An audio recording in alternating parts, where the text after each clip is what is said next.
Qu'est-ce qui reste aux Congolais? Ce climat est généralisé, aggravé par une insécurité galopante et une autorité de l'État en déliquescence qui préfigure des temps difficiles pour le régime de Tshisekedi qui semble pris dans une spirale de psychodrame politique, social et sécuritaire. Le professeur Florimond Moutéba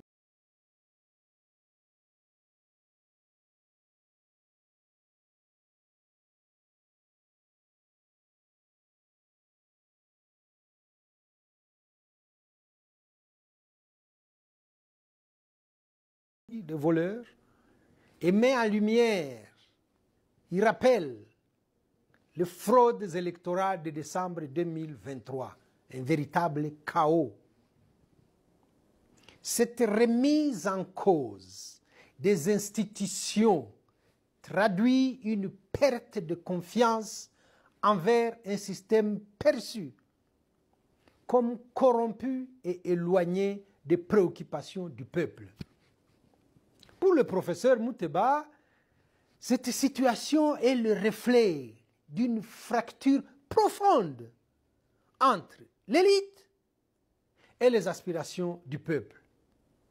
Ce sont les frappeurs et jouisseurs qui gouvernent ce pays, du jamais vu en République démocratique du Congo.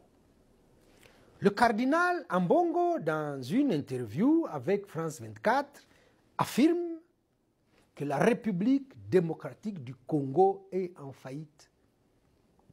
Une déclaration frappante venant d'un haut représentant de l'Église catholique.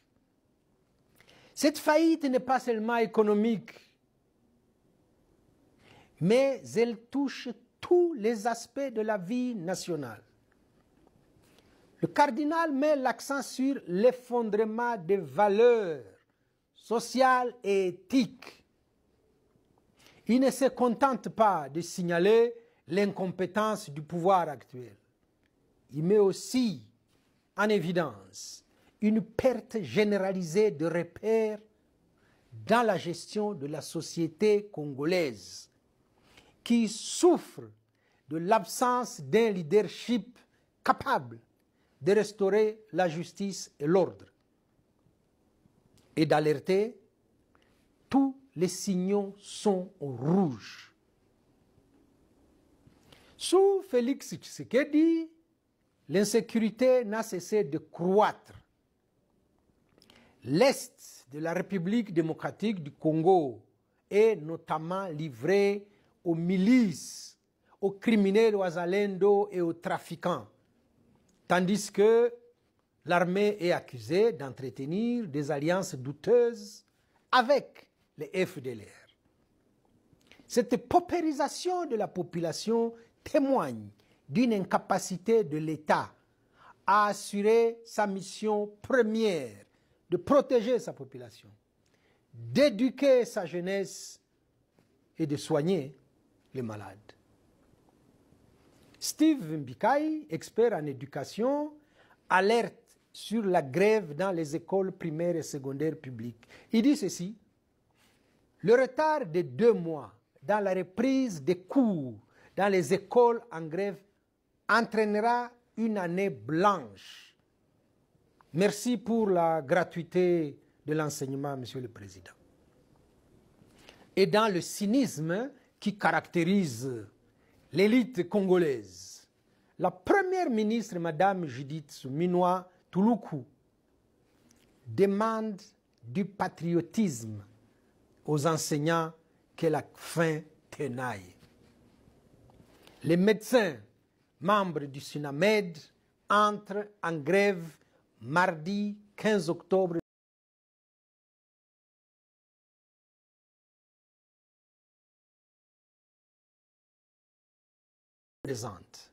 Et s'accompagne de violations massives des droits humains. L'affaire Seth Kikuni, un opposant et candidat à la présidentielle passée, a choqué tous les esprits. La sodomisation de Seth Kikuni est une illustration choquante.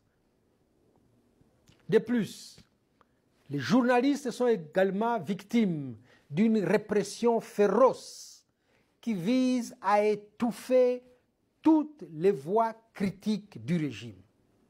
Steve Wemby, Stanislas Boujakera, Peter Tiani pour ne citer que cela. Le tout dernier, Patrick Lokala, a reçu une visite musclée à son domicile. Les forces de l'ordre l'ont torturé et saccagé son domicile sous les yeux éberlués de sa femme et ont filmé la scène.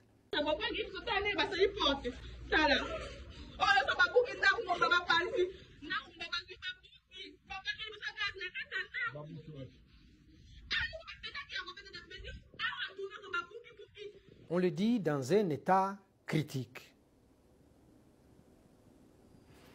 Non, filmé pourquoi? Ah, mais c'est talent. Donc, on est sur le filmé au bien. On est là, on filmé au bien. Je n'ai tué personne. L'assassinat du député et ancien ministre Cherubin Okende, l'emprisonnement des hommes politiques, en tête desquels Jean-Marc Kabound à Kabound, le député Mike Mukebai et tant d'autres.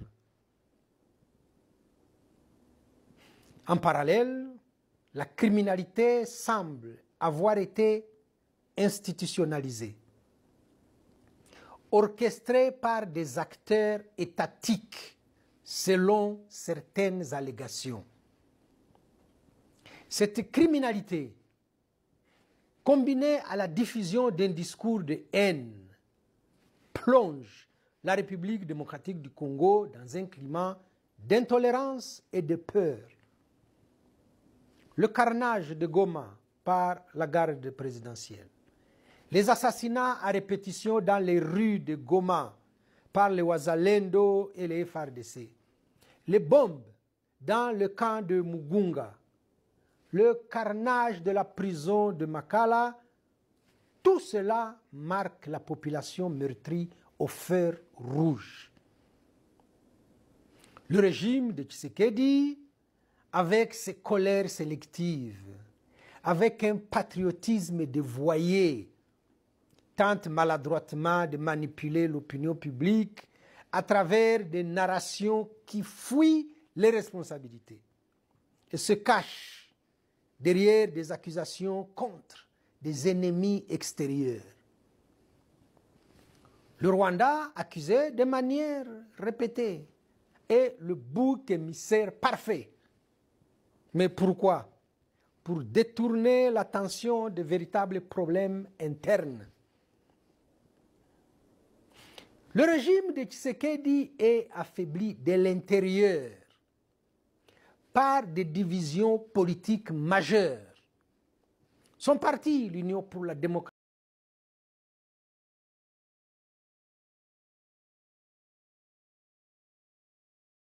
qui menace son unité.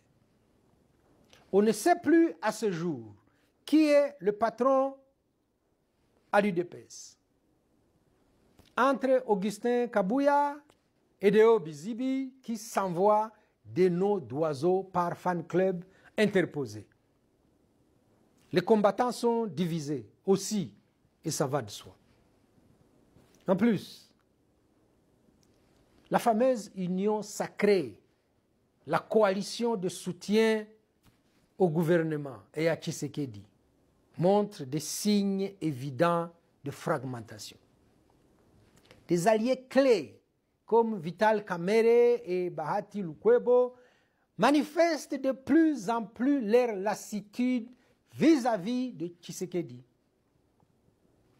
Vital Kamerhe, cible d'une tentative d'assassinat dans le faux coup d'État de Christian Malanga. Bahati Lukwebo, frustré, crie à la trahison et menace de claquer la porte de l'union sacrée et de reprendre sa liberté.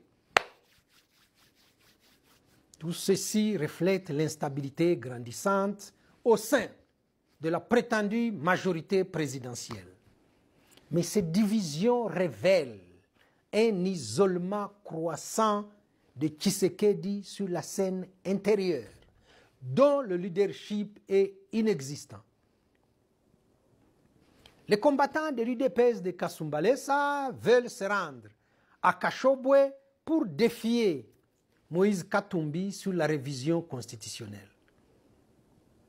Personne, mais personne de ces délinquants n'a jamais lu un seul article de cette constitution. Face aux critiques, Tshisekedi justifie son manque d'action par des pirouettes dignes d'un enfant de la maternelle. Il paraît que c'est la constitution qui l'empêche de payer les fonctionnaires, que c'est la constitution qui le bloque pour la construction des infrastructures nécessaires ou de lutter efficacement contre la corruption. Cette justification ne convainc personne. Elle apparaît comme une excuse pour masquer son incapacité à mener des réformes profondes et à rétablir la confiance au sein des Congolais. Mais son souci, c'est de se maintenir au pouvoir, au profit de lui-même et de son clan, pas des Congolais. Son recours constant aux accusations contre le Rwanda ou contre son prédécesseur Joseph Kabila détourne l'attention des vrais enjeux et des problèmes structurels qui gangrènent la République démocratique du Congo. Le régime de Félix Tshisekedi semble être à la croisée des chemins. Entre l'insécurité croissante, les divisions politiques internes, l'incapacité à répondre aux besoins fondamentaux de ses concitoyens, la République démocratique du Congo est comme ce bateau ivre à la dérive et traverse une crise de régime. La déception des élites, comme celle exprimée publiquement par le professeur Florimon Muteba Chitenge, et les appels des figures respectées comme le cardinal Ambongo, révèlent un état de faillite généralisée qui va bien au-delà de l'économie. Il s'agit d'une crise d'autorité, de moralité et de leadership. Tant que le régime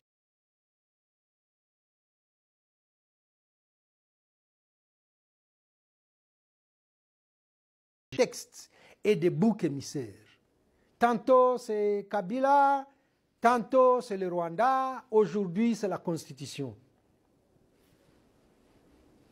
Les perspectives de redressement resteront minces, sinon inexistantes.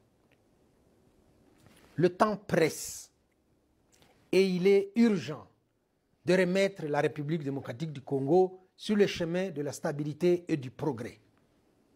Aujourd'hui, le gouvernement de la République démocratique du Congo est incapable de fournir des cartes d'identité à sa population, de livrer des permis de conduire.